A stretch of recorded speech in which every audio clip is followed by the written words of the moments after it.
कार्यक्रम के पुण्यार्जक हैं सुप्रभ उवाच भक्त परिवार सोलापुर। ओम नमः सिद्धेभ्य। कीर्त्या महत्या भुवि वर्धमानं त्वं वर्धमानं स्तुतिगोचरत्वम् निनीशमास्मो वैमध्यवीरम् विशीर्ण दोषाश्रय पाशबन्धुम्। अनंत अनंत सिद्ध परमेष्टि भगवान की परम पूज्य आचार्य भगवंत गुरुवर विशुद्ध सागर जी मुनि महाराज जी की परम पूज्य मुनि श्री सुप्रभ सागर जी महाराज जी की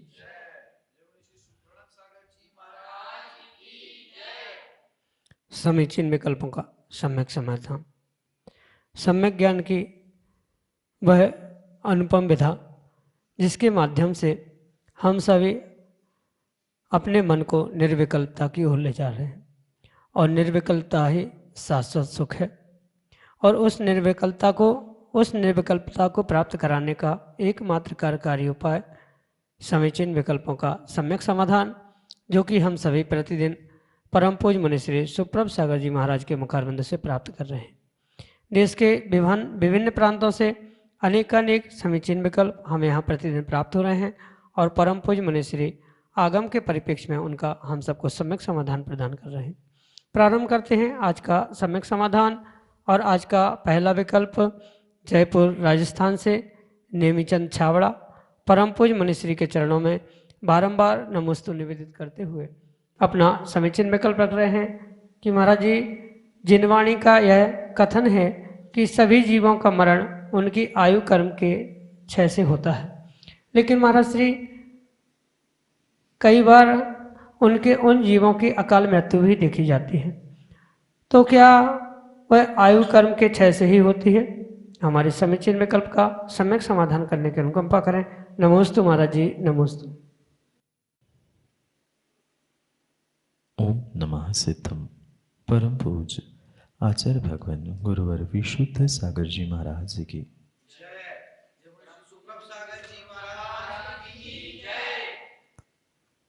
ये परम सत्य है कि आयु कर्म का क्षय हुए बिना किसी भी जीव की मृत्यु संभव नहीं। जब भी जीव एक पर्याय से दूसरी पर्याय में पहुंचता है, वह उस प्राप्त की गई आयु का पूर्ण रूप से क्षय किए बिना अगली पर्याय को प्राप्त करता ही नहीं। पर उसके साथ ये भी हमें विशेष रूप से समझने की आवश्यकता है, आयु क्षय के अनेक कारण आचार्य भगवंतों ने बताए और अपने समय पर आयु का क्षय हो जाना ये स्वकाल मरण है और उसके पहले ही आयु का क्षय हो जाना ये अकाल मरण है। चाहे स्वकाल मरण हो चाहे अकाल मरण हो, दोनों ही मरण के समय में आयु का क्षय होना ये नियत है। आयु का क्षय कभी भी ऐसा संभव नहीं है कि आयु का क्षय नहीं हुआ। जिस भुज्यमान आयु में वह जीव जी रहा है, मनुष्य है, तो उस मनुष्य आयु का पूर्ण रूप से नाश हुए बिना उसको अगली पर्याय नहीं मिलती। माना कि किसी की अकाल मृत्यु होती है तो अकाल मृत्यु के समय में भी परिपूर्ण रूप से अंतिम समय में, यानी जब उस आयु के बहुत सारे भी निषेक यानी 2, 5, 50 वर्ष की भी आयु शेष थी, पर वे आयु के निषेक परिपूर्ण रूप से अंतिम अंतर मुहूर्त में नष्ट हो जाते। सीधा सा गणित इसके पीछे यही है।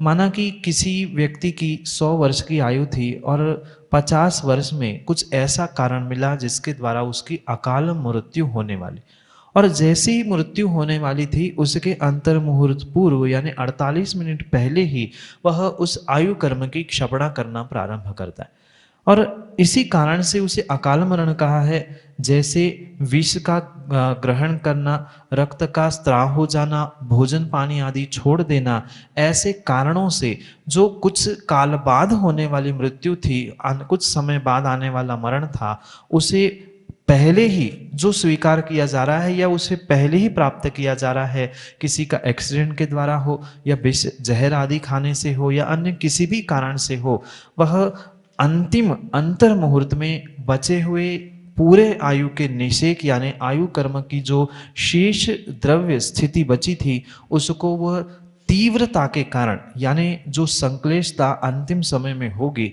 चाहे विष खाने से हो, एक्सीडेंट से हो या अन्य किसी कारण से जब अकाल मरण होने का होता है, उस समय पर जीव के उस संक्लेश परिणाम के निमित्त से जो तीव्रता से आयु कर्म की क्षपणा होती है, उस अंतर मुहूर्त में आयु के प्रत्येक निषेक यानी आयु कर्म के प्रत्येक द्रव्य को वह अंतर मुहूर्त में नष्ट करके ही मृत्यु को मरण को प्राप्त करता है। कोई भी ऐसा जीव होता ही नहीं है कि अकाल मरण में वह वर्तमान की आयु का द्रव्य या आयु कर्म की कुछ स्थिति कैरी फॉरवर्ड यानी अगली पर्याय में ले जाए, ऐसा कहीं नहीं होता। अंतर मुहूर्त में पूर्ण आयु कर्म नष्ट करके ही वह अगले पर्याय में पहुंचता है, चाहे स्वकाल हो चाहे अकाल हो। स्वयं के काल में यानी 100 वर्ष का होने पर 100 वर्ष में जब उनने क्रम से आयु नष्ट की है तो वह स्वकाल हुआ, और पहले ही हुई है वह अकाल हुआ। सामान्य एक दृष्टांत है, माना कि किसी मटके में पानी भर के रखा है और उसमें बहुत छोटा सा छेद है या नहीं भी है, तो उसमें टपकते टपकते टपकते कुछ ऐसा समय आएगा जब वह मटका पूर्ण खाली होगा। ये स्वकाल मरण है। और वहीं पे किसी ने दूर से एक कंकड़ पत्थर फेंक के उस पे मार दिया तो वह फूटते ही जिस क्षण फूटता है उसी समय वो खाली भी हो जाए। आयु के निषेकों का भी, आयु के द्रव्य का भी ऐसे ही समझना, जैसे ही कुछ निमित्त मिले, जिस क्षण उसकी मृत्यु होने वाली है उसके अंतर मुहूर्त पहले से ही वह बचे हुए उस आयु कर्म की क्षपणा करता है। जैसे मटके पे लगा हुआ पत्थर पानी को खाली करने के लिए चंद समय में खाली कर देता है, पर अगर मटका बिना छेद का भी है तो वो टपकते टपकते कुछ दिनों बाद खाली अवश्य होता है। वह अपने स्वयं से ही टपकते हुए मटका खाली हो जाना, ये आयु के लिए स्वकाल मरण के लिए दृष्टांत है। और पत्थर मार के फोड़ा गया और पानी खाली किया गया वह जो मटका है वह अकाल मरण है। दोनों में मृत्यु और मरण आयु कर्म के निषेक पूर्ण करके नाश करके ही होगा, अन्यथा नहीं होता। यही आपके लिए सम्यक समाधान। श्रीमती संध्या जैन, अरिहंत विहार कॉलोनी, सागर, मध्य प्रदेश से परम पूज्य मुनिश्री के चरणों में बारंबार नमोस्तु निवेदित करते हुए अपना समीचीन विकल्प रख रहे हैं कि महाराज जी, पिता और पुत्र में साम्य भाव कैसे स्थापित किया जाए। हमारे समीचीन विकल्प का सम्यक समाधान करते हुए हमारा मार्गदर्शन करने की अनुकंपा करें। नमोस्तु महाराज जी, नमोस्तु। वास्तव में चाहे वर्तमान के काल के परिप्रेक्ष्य में हो या भूत में, ये जो घर गृहस्थी के निमित्त से पिता पुत्र, माँ बेटी आदि का जो संबंध है, यहाँ परिपूर्ण रूप से उस जीजी यानी जनरेशन गैप को समझने की आवश्यकता है। स्वाभाविक सी बात है, हर पिता यही सोचता है कि मैं जब ऐसा था तो मैं कैसा करता था और मेरे ही तरह उसको भी करना चाहिए। और इस कारण से जो उन दोनों में जनरेशन गैप निर्माण होता है, दोनों की विचारधारा, दोनों की परिणति, दोनों का सोचना अपने अपने तरीके से बिल्कुल सही होने पर भी वह कई बार घर में देखा जाता है कि उस बाप बेटे में कहीं ना कहीं किसी न किसी बातों को लेकर ठनकती है, कहीं ना कहीं वह विकल्प उत्पन्न होता है। ऐसे इस स्थिति में कुछ अंशों में पिता को भी समझने की आवश्यकता है और कुछ अंशों में बेटे को भी समझने की आवश्यकता है। मैं तो ये सोचता हूँ, बेटा तो बेटा ही था, बालक था, अबाल था, अबोध था, पिता समझदार थे। आपने अपना बचपन भी देखा है, आपने अपने पिताजी को भी देखा है, और आप आज पिता बने हो तो आपको अपने पिताजी का भी दृष्टांत या पिताजी की भी बात, उन घटनाक्रम को याद करते हुए वैसा ही व्यवहार बेटे के साथ करने की आवश्यकता है। दिन ब दिन ये जनरेशन गैप बढ़ते हुए घरों में ये विकल्प उत्पन्न होने के पीछे का कारण यही है कि पिता ये सोचता है मैं पिता हूँ तो मेरे हिसाब से बेटा चलना चाहिए। और बेटा ये सोचता है कि मैं अब समझदार हो गया हूं तो पिता को भी मेरी बात माननी चाहिए। इस समय पर पिता को इस प्रकार से उस बेटे को समझाना और समझने की आवश्यकता है, जिस प्रकार से आप कभी बेटे थे और आप जब अपने पिता के साथ व्यवहार करते समय आपकी पिता से क्या एक्सपेक्टेशंस थी, आप किस प्रकार से उनसे बर्ताव चाहते थे या आपका कैसा उनके प्रति बर्ताव था, उसका विचार करते हुए अगर बेटे के साथ आप व्यवहार करेंगे तो कभी भी पिताजी और बेटा की कभी लड़ाई नहीं हो सकती। जो ये वाद विवाद हो रहा है मात्र और मात्र दोनों भी एक दूसरे को और एक दूसरों की अवस्था को ना समझने के कारण है। आगम में ही नहीं अपितु कई सारे नीतिकारों ने भी इस बात को दोहराया है कि जब बेटे को अपनी, ऐसा कहा जाता है, पिता की चप्पल या जूते जब बेटे को अपने पैरों में आने लगते हैं तो उस पिता को उस बेटे को मित्र के तरह ट्रीट करने की या मित्र की तरह सहानुभूति देकर समझने की और समझाने की आवश्यकता है। समस्या वर्तमान में कई सारे घरों में यही होती है, पिता अपने पितापन के अहंकार से नीचे नहीं उतरना चाहता और बेटा भी अपने उस बेटेपने की भूमिका को छोड़कर कभी पिता की भूमिका को समझना नहीं चाहता। दोनों ने अगर परस्पर की भूमिका को समझा और एक दूसरे को मित्र मानते हुए कार्य करना प्रारंभ किया तो नियम से जो घर में संक्लेशता या वाद विवाद हो रहा है वह नियम से मिट सकता है। इसलिए पिता का कर्तव्य है कि मैं भी कभी बेटा था तो मेरी परिणति कैसी थी उसको देखते हुए बेटे को समझा दे। बेटा अगर समझदार हो गया है, आपके बराबरी का हो चुका है, थोड़ा सा भी उसमें विवेक दिख रहा है तो नियम से उसको अपना मित्र मानते हुए उसकी दिल की बातें निकालने का प्रयास किया जाए, उसको समझाने का प्रयास किया।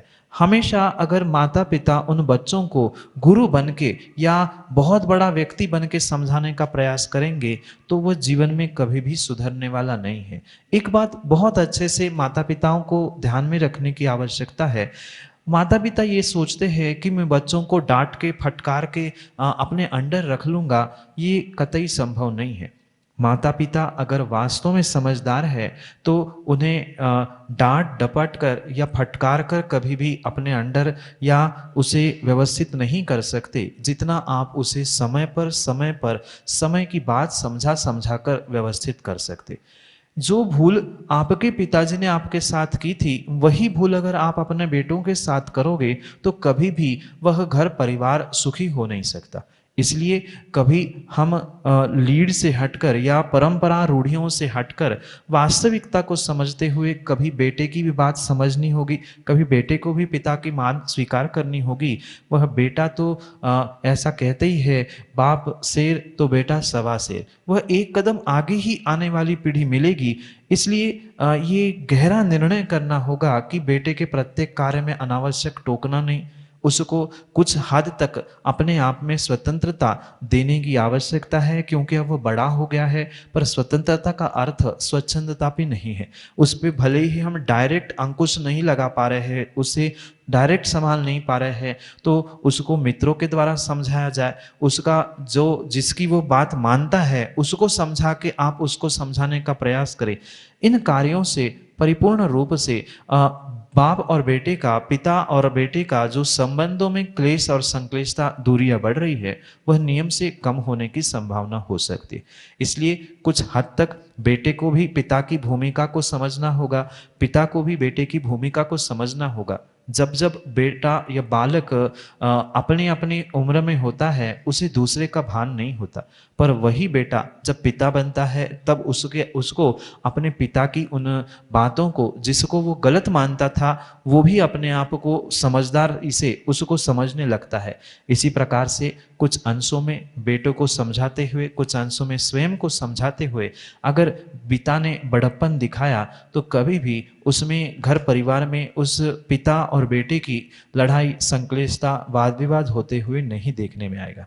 इसलिए जैसे ही बेटा थोड़ा सा समझदार होता है वैसे ही पिता का और माँ का कर्तव्य है कि उसको समझाने का प्रयास करे। एक मित्र के भांति गुरु बनकर, माता पिता बनकर अगर डांटेंगे तो वह और भी माता पिता से दूर होता है। और अक्सर देखने में आता है जहाँ जिस घर में माता पिता से मैत्री का या वात्सल्य का वार्तालाप नहीं होता है, वही उसी घर परिवार के बेटे अन्यत्र कहीं बाहर जाकर समाज के, कुल के और परंपरा के विपरीत कार्य करते हुए देखने में आते। क्योंकि व्यक्ति को कहीं ना कहीं प्रेम, वात्सल्य और एक अपनेपन की इच्छा होती है। और ये 16 से लेकर 20-22 वर्ष की एक ऐसी उम्र होती है कि जहां प्रत्येक व्यक्ति को अपना कोई होना चाहिए, ऐसी एक भीतर से भावना उत्पन्न होती। उस समय पे अगर माता पिता ने अपनापन नहीं दिया तो नियम से वह कहीं भिन्न स्थानों पर पहुंचकर अपनापन खोजता है, जिसके कारण से कुल, परंपरा आदि में दाग लगने की संभावना हुआ करती। इसलिए ये उम्र ऐसी होती है कि माता पिता को ही कभी झुककर, मित्र बनाकर, उसे अपना बनाकर समझाने की आवश्यकता होती है। बेटों को समझाना चाहिए, डांटना फटकारना नहीं चाहिए। अगर आप ज़्यादा डांटोगे, फटकारोगे तो वो भी यही सोचता है, क्या करेंगे पिता, डांटेंगे, मारेंगे, मुझे जो करना है हम करेंगे। ऐसा ना सोचे, इसलिए समझदारी से माता पिता को परिपूर्ण रूप से उसको पुचकार कर, समझा कर, समय देते हुए समझाने की आवश्यकता है। दोनों एक दूसरे की भूमिका को समझेंगे तो नियम से वह घर गृहस्थी और बेटा और पिता का संबंध अच्छा होगा। यही आपके लिए सम्यक समाधान। अगले समीचीन विकल्प के लिए संतोष जैन, मोतीनगर, अपने ऑडियो मैसेज के साथ हमारे सामने।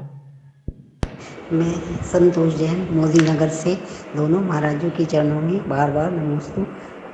मेरा प्रश्न यह है कि राजू का प्रमाण किस प्रकार जाना जाए। कृपया मेरे विकल्प का समाधान कीजिए। नमोस्तु महाराज जी, नमोस्तु महाराज जी, नमोस्तु महाराज। करणानी योग में बहुत सारे प्रमाण माप दिए गए हैं। उसमें से किसी वस्तु, स्थान, क्षेत्र, ऊंचाई, लंबाई, चौड़ाई आदि को नापने के लिए उन बहुत सारे प्रमाणों में एक संख्या मान और एक उपमा मान, ऐसे दो प्रकार के माप या प्रमाण की व्याख्या प्राप्त होती। जहाँ साक्षात संख्या में गणित आता है वह संख्या मान है, और वहीं पर परिपूर्ण रूप से अगर किसी की उपमा देकर, यानी कुछ किसी के साथ तुलना करते हुए, किसी की उपमा देते हुए जो प्रमाण या माप निकाला गया है, उस यूनिट को उपमाना मान कहा जाता है। और ऐसे ही उस उपमाना मान के अंतर्गत ये राजू आदि उस दूरियों को, क्षेत्र आदि को या ऊंचाई आदि को नापने के प्रमाण कहा गया है। और उस राजू के निमित्त से आचार्य माधवाचार्य भगवान कहते हैं कि जब 1000 भार का कोई गोला है और वह इंद्रलोक से जैसे ही छोड़ दिया जाए तो उस इंद्रलोक से छोड़ने पर उसे जो 1000 माप का यानी भार का गोला नीचे 6 महीने में जितने डिस्टेंस को पार करता है, उस डिस्टेंस को एक राजू कहा गया है। पुनः समझना, इंद्रलोक से कोई 1000 भार वाला गोला है, उसे छोड़ दिया गया और वहां से नीचे आते आते आते जब 6 महीने में जितना अंतर वह पार करता है, उतना वह एक राजू का प्रमाण कहा गया है। इतना ही नहीं, इसके पीछे अनेक आचार्यों ने इतना बड़ा प्रमाण उसके रूप में कहा गया है। 6 महीने को कुछ योजनों से गुणा करते हुए उसके प्रति बहुत विस्तार से आचार्य भगवान ने बताया है कि वह 54,000 गुना कुछ डिग्री में, जिसका वर्तमान में कैलकुलेटर में, किसी कंप्यूटर में भी उत्तर आना संभव नहीं है, इतनी बड़ी संख्या वह मील में, यानी वर्तमान में तो किलोमीटर चलता है, पर जो मील और योजन का प्रमाण है उतना प्रमाण वह एक राजू का कहा गया है, जिसका आंकड़ों में गुना करके कहना किसी भी प्रकार से संभव नहीं है। फिर भी हमारे आचार्य भगवंतों ने उस संख्या को मील आदि में प्रदान करने का पुरुषार्थ किया है। अगर उसको किसी अन्य प्रकार से समझे तो 153 गुना 10 के ऊपर 21 यानी 10⁻21 इंटू 4 145 इतना जो संख्या मान आएगा वह परिपूर्ण रूप से लगभग राजू के बराबर आएगा। ऐसा उस जिनेन्द्र कोश आदि में उन जिनेन्द्र वर्णी जी ने लिखा हुआ है, जिसका एक सामान्य रूप से वहां व्याख्यान है, क्योंकि स्पष्ट कितने शून्य और कितने प्रमाण आदि क्या कैसा हो सकता है इसको समझने और समझाने के लिए इतना समय भी नहीं है। पर सामान्य रूप से उपमा से अगर समझे, इंद्रलोक से 1000 भार का गोला 6 महीने में जितना अंतर नीचे की ओर पार करता है वह सामान्य रूप से एक राजू का प्रमाण समझा जा सकता है। उसके प्रति और अनेक आचार्यों ने सूक्ष्म सूक्ष्म गणितों के द्वारा कहा है, उसको आपको आगम ग्रंथों से समझना होगा। इतने अल्प समय में उन आंकड़ों को कहने भी संभव नहीं है। इतने उस पे शून्य, इतना उसका गुणा आदि भागा आदि लगा के वह संख्या प्राप्त होती है। इसलिए संक्षेप से आपके लिए राजू का इतना ही प्रमाण। अगले समीचीन विकल्प के लिए ओजस जैन, मनोरमा कॉलोनी, सागर, मध्य प्रदेश से अपने समीचीन विकल्प के साथ। परम पूज्य श्री सुप्रभ सागर महाराज 108 श्री सुप्रभ सागर महाराज की जय। परम पूज्य श्री 108 प्रण सागर महाराज की जय। महाराज श्री, मेरा सवाल ये है कि जो उपनयन संस्कार होते हैं वो अकेले लड़कों के होते हैं कि लड़कियों के भी होते हैं, और अगर होते हैं तो वह किस प्रकार होते हैं? मेरे प्रश्न का समाधान कीजिए। नमोस्तु महाराज। उपनयन संस्कार उस 8 वर्ष के उपरांत प्रत्येक बालक और बालिका का होता है। जो 8 वर्ष के उपरांत सम्यक्त धारण करने की शक्ति को धारण करने वाला जो जीव है, उसे इस उपनयन, उपनीति, यज्ञोपवीत, मौजी बंधन आदि आदि संस्कारों से युक्त होने की आवश्यकता है। जहाँ आचार्य भगवान जिनसेन स्वामी ने श्रावकों के लिए 53 क्रियाओं का वर्णन किया, वहाँ उन्होंने ये भेद नहीं किया कि ये क्रिया श्रावकों के लिए, ये श्राविकाओं के लिए, ये पुरुषों के लिए, ये महिलाओं के लिए, ये बच्चों के लिए, ये बच्चियों के लिए, ऐसा कहीं भी विभाजन उन्होंने प्रदान नहीं किया। वहाँ उन्होंने स्पष्ट कहा है, जो भी बालक हो या बालिका हो, 8 वर्ष के उपरांत जैसे ही सम्यक धारण करने की शक्ति उसके पास आती है, योग्यता आती है, उस बालक और बालिका दोनों को इस उपनयन उपनीति संस्कारों से संस्कारित करने की आवश्यकता है। पर यह भी बात परम सत्य है, दोनों के संस्कारों की विधियां भिन्न भिन्न है। जब बालक के संस्कार किए जाएंगे तो उसको परिपूर्ण रूप से यज्ञोपवीत पहनाया जाएगा, कटी सूत्र पहनाया जाएगा आदि। बालक के संस्कारों की कुछ अंशों में विधि भिन्न है और बालिकाओं के संस्कारों की विधि भिन्न है। बालकों के जब भी संस्कार होंगे तब उसे उस मात्र चोटी को रखते हुए परिपूर्ण रूप से अपने बालों को अलग करना होगा, क्योंकि ये एक प्रतीक है कि उसने कुछ नियम लिए थे। जीवन भर इसको याद करने के लिए बालों को हटा के वह अपने बालों की टकली करके हुए मात्र एक छोटी सी चोटी छोड़ते हुए वहां गुरु के द्वारा मंत्रों से उसको संस्कारित किया जाता है। वही जब बालिका होती है या कोई कन्या होती है, उसके लिए बालों को हटाना, यज्ञोपवीत पहनना आदि आदि आवश्यक नहीं है। उन्होंने अगर गुरु के सामने पहुंचकर जो नियम होते हैं, जैसे अष्टमूल गुणों को धारण करना, सप्तव्यसन का त्याग करना, मिथ्यात्व का त्याग करना, जीवन भर के लिए नशीले पदार्थों का त्याग करना, ऐसे जो छोटे छोटे सामान्य नियम हैं, उन सामान्य नियमों से संकल्पित होते हुए गुरु के चरणों में श्रीफल चढ़ाते हुए जो रक्षा सूत्र हाथों में बांधा जाता है, उस रक्षा सूत्र के द्वारा वह संकल्पित होते हुए उनके भी संस्कार होते। आपने शायद बेटा नहीं देखा होगा, मोराजी में ही कुछ दिन पहले जो उपनयन संस्कार हुए थे, वहाँ पर बालक और बालिका इन दोनों के संस्कार किए गए थे।